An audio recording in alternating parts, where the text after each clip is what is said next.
মার্কেটে যাই তখন সাধারণত এটা ভাবি যে ব্র্যান্ডেড ফুড আইটেম মানেই সেটা হাইজেনিক হবে, কিন্তু আপনারা একবার এই ভিডিও ক্লিপটা দেখুন। এখানে যে পাউরুটিটা তৈরি করা হচ্ছে সেটা কি হাইজেনিক হবে বলে আপনার মনে হচ্ছে? আবার অনেক সময় আমরা রাস্তার ধারের দোকান থেকে কেক কিংবা কাপকেক কিনে খেয়ে থাকি। একবার এই ভিডিও ক্লিপটা দেখুন। এবার বলুন, এইভাবে তৈরি করা কেক কি আপনি খেতে চান? শুধু পাউরুটি কিংবা কেকই নয়, চায়ের সঙ্গে খাওয়ার রাস কীভাবে তৈরি করা হয় সেটাও একবার দেখুন। বন্ধুরা, স্ট্রিট ফুড মানেই যে খারাপ তা কিন্তু নয়, তবে যখনই বাইরে কোথাও খাবেন তখন এমন কোনো দোকান থেকে খাবেন যেখানে হাইজিনের দিকটা লক্ষ্য রাখা হয়। নাম্বার 11।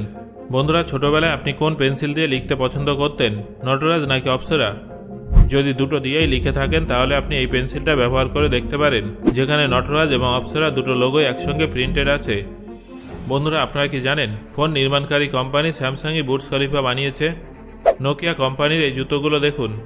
ফোন বানানোর আগে নোকিয়া একাধিক জিনিসের ব্যবসা করেছিল, তার মধ্যে একটা ছিল জুতোর ব্যবসা। বন্ধুরা, এটা দেখুন, এটা হলো অ্যাপেলের তৈরি করা পিৎজা প্লেট। এই পিৎজা প্লেটগুলো আপনারা কিনতে পারবেন না, এটা শুধুমাত্র অ্যাপেলের ক্যাফেটেরিয়াতেই পাওয়া যাবে। আসলে অ্যাপেলের ক্যাফেতে একটানা পিৎজা প্লেট ভেঙে যাচ্ছিল, তাই অ্যাপেল কোম্পানি নিজেরাই পিৎজা প্লেট তৈরি করে ফেলে। এটা শুনলে আরও আশ্চর্য হবেন যে একবার কলগেট কোম্পানি তাদের নিজস্ব বার্গার এবং ফাস্টফুড কোম্পানি চালু করেছিল, যদিও সেটা বেশি দিন চলেনি। বাইক নির্মাণকারী company Harley Davidson cake decoration launch করেছিল এবং সেটাও বেশি দিন চলেনি।